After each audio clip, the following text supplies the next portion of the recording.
Hello everyone, welcome you all to your रोग निदान classes. तो आज हम अपने 10th चैप्टर मूत्रघात को कंप्लीट करेंगे। ये एससीक्यू का पोर्शन है बट एम के पॉइंट है, सो इम्पॉर्टेंट है। तो स्टार्ट करने से पहले मैं आप लोग को बोलना चाहूँगी कि आप लोग चैनल को सब्सक्राइब करो एंड बेल आइकन को प्रेस कर दो, सबको नेक्स्ट क्लास का नोटिफिकेशन मिलता रहे। तो चलिए स्टार्ट करते हैं। मैंने आपको पहले भी बोला है, ये एग्ज़ाम ओरिएंटेशन है, सिलेबस के अकॉर्डिंग सारे पॉइंट्स हैं। जो भी सिलेबस में पॉइंट्स दिए हुए हैं उनको मैंने यहाँ पे कवर किया है, एक्स्ट्रा नहीं है। इफ़ आपको किसी भी डिजीज़ पे डिटेल चाहिए लेक्चर तो आप प्लीज़ कमेंट सेक्शन में मेरे को इन्फॉर्म करो। मैं सीरीज़ एंड होने के बाद ज़रूर अपलोड करूँगी आप लोग के लिए एंड लाइव सेशन भी लेंगे। इफ़ आपको कोई भी डाउट होता है तो आप कमेंट सेक्शन में मेरे को इन्फॉर्म करो, मैं वो पर्सनली सॉल्व करूँगी। और अगर आप बोलोगे तो हम लोग लाइव सेशन भी रखेंगे इसके लिए। तो चलिए स्टार्ट करते हैं। पहला क्वेश्चन क्या है, डिफाइन मूत्रघात। मूत्रघात क्या है मूत्रघात कि जिसमें मूत्र की उत्पत्ति कम होती है, फॉर्मेशन ही कम हो रहा है और मूत्र का अवरोध होता है, तो उसे मूत्रघात कहते हैं। जो मूत्रकृच्छ था उसमें क्या है कि उत्पत्ति सम्यक रूप से होती थी, लेकिन जो निकलना था, मूत्र का त्याग होता था, वो कष्ट मतलब वेदना के साथ होता था, या फिर दाह के साथ और वेदना के साथ होता था।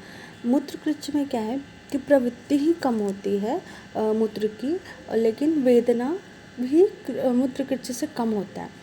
तो ये दोनों में डिफरेंस है मूत्रकृच्छ और मूत्रघात में, कि मूत्रकृच्छ में वेदना होती थी, प्रवृत्ति भी ज़्यादा है मूत्रघात से, और फॉर्मेशन भी सम्यक होता था। बट मूत्रघात में प्रवृत्ति कम है बट वेदना भी कम है उसके साथ, और सम्यक रूप से उत्पत्ति ही नहीं होती है।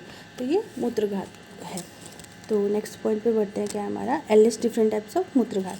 टाइप्स, मूत्रघात के टाइप्स 13 टाइप्स होते हैं मूत्रघात के। मैं आपको इसको लर्न करने का ट्रिक बताती हूँ। आप पहले वात वाले पॉइंट्स एक जगह पे रख लो, जितने भी वात के हैं, जैसे वात कुंडलिका, वात वस्ती, वस्ती कुंडल और उष्णवात। वात वाले एक जगह पे 4 हैं, 4 आपको याद हो जाएंगे। वात कुंडलिका, वात वस्ती, वस्ती कुंडल और वात कुंडलिका, वात वस्ती, उष्णवात, फिर उष्णवात, ये वात वाले हो गए।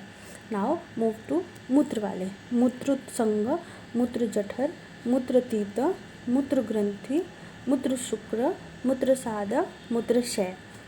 क्या है मूत्र वाले कितने हैं, मूत्रोत्संग, मूत्र जठर, मूत्रतीत, मूत्र ग्रंथि, मूत्र शुक्र, मूत्र साद, मूत्र क्षय। अब कितने कौन से बचे, वस्ती कुंडल, अष्ठील और विडविघात। 3 और कौन से हैं, वस्ती कुंड, अष्ठील और विडविघात। तो ये आप ऐसे सेपरेट करके रखोगे, वात वाले 3 हैं, मूत्र वाले 7 हैं, तो ऐसे करके आपको एक बार में याद करने में इजी होगा। तो आप ऐसे ही ट्राई करना, याद करने का आपको इजी होगा। चलिए नेक्स्ट पॉइंट पे मूव करते हैं। क्या डिफरेंशिएट बिटवीन मूत्रकृच्छ एंड मूत्रघात। हाँ, मूत्रकृच्छ और मूत्रघात। पहले तो परिभाषा क्या है। मूत्रकृच्छ में कष्टपूर्वक मूत्र का त्याग हुआ तो उसे मूत्रकृच्छ बोलते हैं। फिर मूत्रघात क्या है कि मूत्र का रुक जाना या अवरोध होना, तो वो मूत्रघात हो गया। मूत्र की प्रवृत्ति मैंने आपको इंट्रो में भी बताया कि इसमें मूत्रकृच्छ में वेदना के साथ होती है मूत्र की प्रवृत्ति, बट मूत्रघात में क्या है, प्रवृत्ति होती ही नहीं है तो कम होती है, बट वेदना भी कम होती है, दोनों ही कम होती है। अब मूत्रकृच्छ में दाह समानता होती है, मूत्रघात में दाह समानता नहीं होती है। मुख्य लक्षण क्या है मूत्रकृच्छ के, वेदना, दाह, बट मूत्रघात के एब्डोमिनल डिस्टेंशन और मूत्र का अवरोध, मतलब मूत्र का कम आना। कारण है दोष, वात पित्त कफ तीनों का विकृत होना मूत्रकृच्छ में। और मूत्रघात में क्या है, मुख्यतः वात की विकृति है। अभी यहाँ से हम देख सकते हैं मूत्रकृच्छ में क्या है, कष्टपूर्वक मूत्र का त्याग मतलब पेनफुल यूरिनेशन, और इसमें क्या है मूत्रघात में मूत्र का रुक जाना, सो यूरिनरी रिटेंशन। तो ये इन दोनों का डिफ्रेंशिएशन है। सो नेक्स्ट पॉइंट पे मूव करते हैं, एलिस कंडीशन ऑफ मूत्र शोषण एंड मूत्र प्रतिहिंडता एमंग डिफरेंट टाइप्स ऑफ मूत्रघात। तो चलिए मूत्र शोषण फर्स्ट एक्सप्लेन मैं करती हूँ। मूत्र शोषण क्या होता है, का शरीर में ही सूख जाना, मतलब मूत्र तो बॉडी में बना लेकिन बॉडी में ही सूख गया, वो बाहर नहीं निकल पाया। वो बॉडी के अंदर से अंदर, जैसे फॉर एग्ज़ाम्पल अपना स्वेट आता है, तो स्वेट आता है तो वो एवोपरेट हो जाता है, किन्हीं को ज़्यादा होती है किन्हीं को कम होती है, तो वो एवोपरेट हो, तो बॉडी से ही सूख गई, तो वो वैसे ही मूत्र भी बॉडी से ही सूख गई। और ये किन किन में देखा जाता है? वात कुंडलिका, मूत्रशय और उष्णवात में, ये तीनों में मूत्र का शोषण होता है। तो ये तीनों में मूत्र शोषण का कंडीशन देखने को मिलता है। चलिए अब मूत्र प्रतिहिंडता देखते हैं। मूत्र प्रतिहिंडता क्या है? मूत्र का मार्ग में रुक जाना, मतलब कि ऑब्स्ट्रक्शन हुआ है, उसके मार्ग में ही वो मूत्र रुक गया, तो ये मूत्र प्रतिहिंडता होती है। और ये 4 में देखा गया है, मूत्र ग्रंथि में, वात वस्ति में, वस्ति कुंडल और मूत्रोत्संग में, ये 4 में मूत्र प्रतिहिंडता देखी गई है। अब मूत्र शोषण नॉर्मल देखिए तो क्या है? यूरिन का फॉर्मेशन कम होना, या फिर बनता है कम बनता है, या फिर सूख जाता है। और प्रतिहिंडता क्या होता है? यूरिन का फ्लो को ब्लॉक होना, मतलब ऑब्स्ट्रक्शन हो गया उसके पाथवे में। मूत्रघात में जो मूत्र शोषण है वो वात पित्त प्रकोप एवं द्रवक्षय के कारण होता है। किसके वजह से? वात पित्त प्रकोप और द्रवक्षय, मतलब फ्लूइडिटी के कम होने के कारण होता है। और मूत्र प्रतिहिंडता में क्या है? मार्ग में अवरोध होने के कारण होता है, तो मेनली वात के कारण होता है। तो मूत्र प्रतिहिंडता क्या है? वात के कारण होता है, और मार्ग में अवरोध होने के कारण। और मूत्रघात क्या है? वात पित्त दोनों के प्रकोप होने के कारण और द्रवक्षय के कारण। तो अभी हम क्या सारे जो 13 टाइप्स है हम उनको एक बार देखते हैं, डिस्क्राइब करते हैं कि क्या क्या है। चलिए, वात कुंडलिका क्या होती है? वस्ति में पीड़ा तथा थोड़ी थोड़ी मात्रा में वार वार सकष्ट मूत्र त्याग होगा, मतलब आपके वस्ति में पीड़ा होगी, पेन होगा, और थोड़ी थोड़ी मात्रा में और बार बार, यानी अल्प अल्प मात्रा में बार बार आपको मूत्र का त्याग होगा।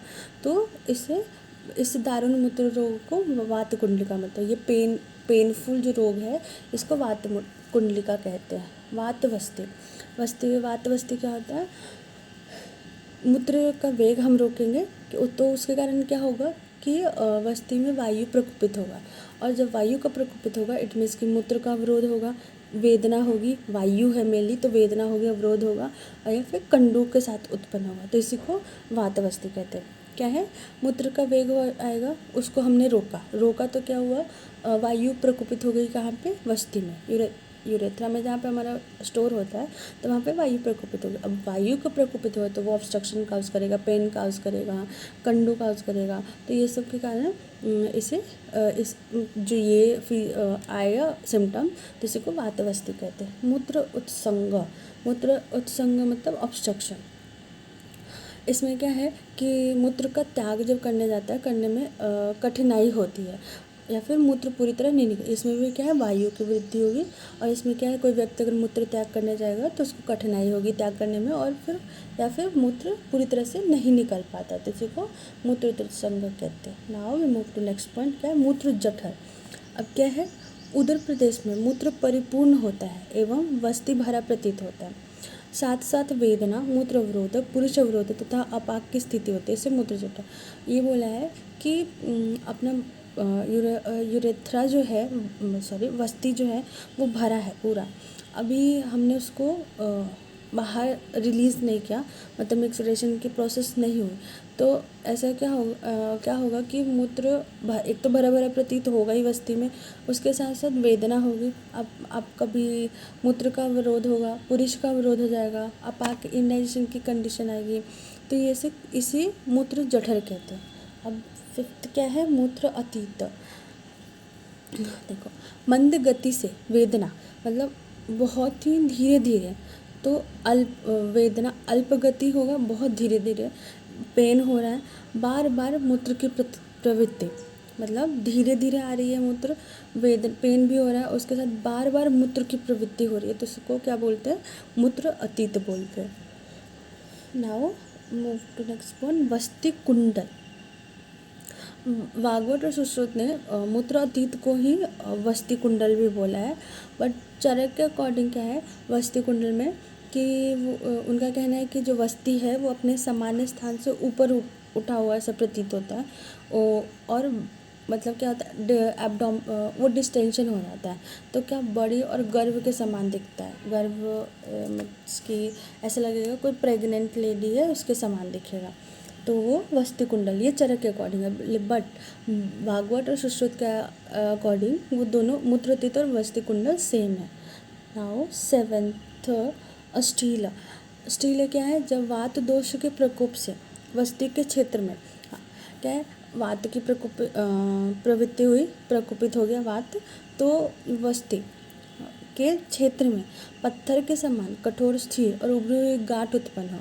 लाइक स्टोन, कुछ भी आपको लगेगा कि कुछ तो ऐसे पत्थर के समान कड़ा कुछ तो चीज़ है उस वस्ती स्थान पे, और वो कठोर रहेगा, स्थिर रहेगा, मूविंग भी नहीं, स्थिर है, और उभरी उभरी सी गांठ दिख रही है, तो तो वो क्या है, एक ऑब्स्ट्रक्शन हो गया ना, लाइक का पत्थर है, तो वो क्या मार्गों को ऑब्स्ट्रक्ट करेगा, तो वो अवरोध करेगा। ऑब्वियस है, वात है तो अवरोध तो होगी, तो अवरुद्ध कर देती है, तो उसे ही अस्ठील कहते हैं।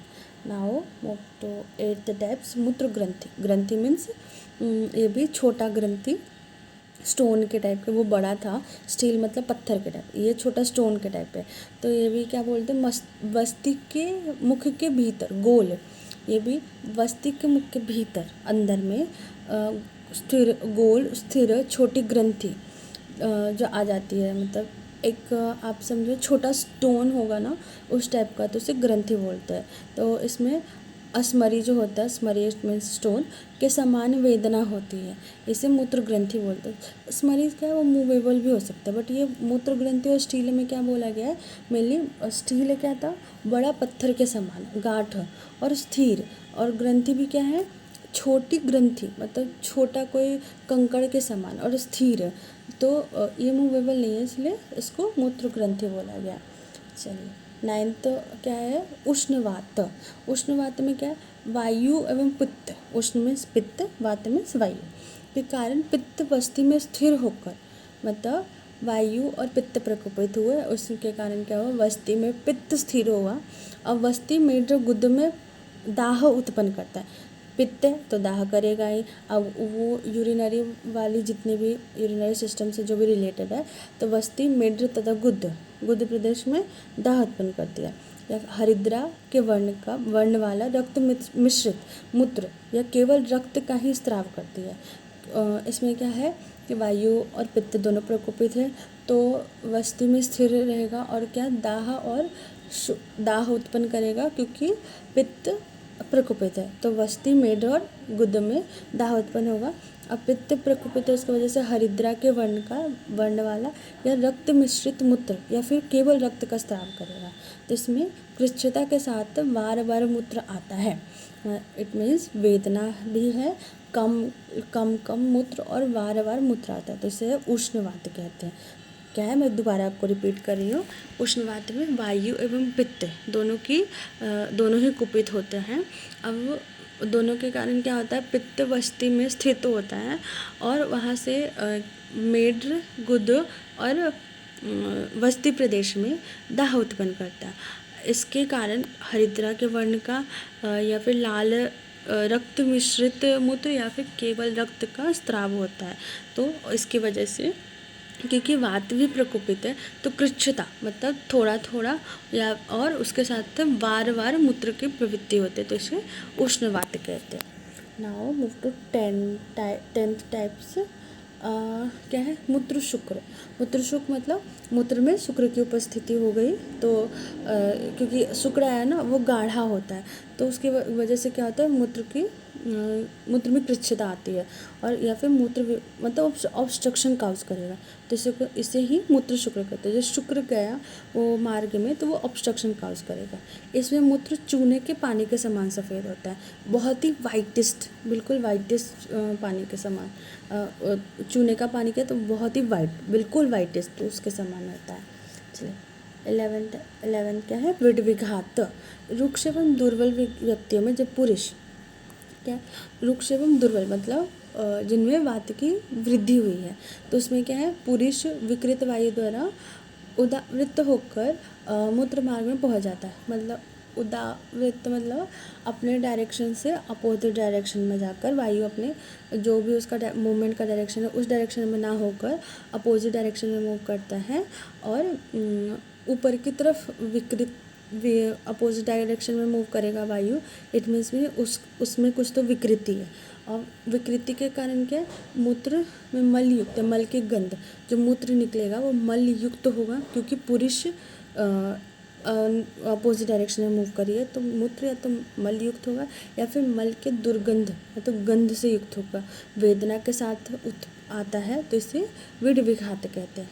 मैं अगेन रिपीट करी, विडविघात क्या रुक्ष एवं दुर्बल व्यक्ति है। रुक्ष ऑब्वियस बात है वात की वृद्धि है तो वात की यहाँ पे विकृति मिलेगी। तो क्या है पुरुष उसमें पुरुष जो होता है वो विकृत वायु मतलब जो पुरुष का अधोमार्ग में उसका मूवमेंट होना था वो ऊर्ध्व में चला जाता है अपोजिट डायरेक्शन में और उसके कारण क्या होता है मूत्र है या तो वो मल से युक्त तो आएगा या फिर मल के गंध से युक्त होगा। तो उसकी वजह से वेदना पेन के साथ साथ अल्प मात्रा में गंध से युक्त वेदना के साथ आता है मूत्र तो इसे विडविघात कहते हैं। नाउ मूत्रसाद क्या है जब पित्त और कफ अलग अलग अथवा एक साथ प्रकोपित वायु द्वारा मतलब पित्त और कफ है अलग अलग या फिर एक साथ दोनों वायु की इसमें कुपित होती है तो उसके द्वारा घनीभूत मतलब गाढ़ा हो जाना। तो रोगी को कृच्छता कम के साथ पित्त रक्त श्वेत गाढ़ा, पित्त रक्त किसकी वजह से पित्त की वजह से, श्वेत गाढ़ा किसमें तो कफ की वजह से, या दाहयुक्त या तीनों दोषों के वर्णों से युक्त मूत्र त्याग कराता है तो इसे मूत्रसाद कहते हैं। अगेन मैं रिपीट कर रही हूँ मूत्रसाद पित्त और कफ अलग अलग या तो एक साथ किससे कुपित होंगे वो दोनों प्रकुपित वायु के कारण दोनों ही घनीभूत हो जाते हैं मतलब गाढ़ा हो जाना। तो रोगी में कम मात्रा में पित्त की वजह से पित्त रक्त वर्ण का और कफ की वजह से श्वेत गाढ़ा या फिर दाहयुक्त तीनों दोषों के वर्णों से युक्त मूत्र का त्याग होता है तो इसे मूत्रसाद कहते हैं। मूत्रशय मतलब कि कम होना मूत्र का कम होना तो किसकी वजह से हुआ वात द्वारा मूत्र के सूखने पर या फिर अल्प होने पर मूत्रशय की कंडीशन होती है तो इसे मूत्रशय कहते हैं। सो हमारा ये मूत्रघात चैप्टर यहीं पे एंड होता है। आई होप आप लोग को पसंद आया होगा। So thank you.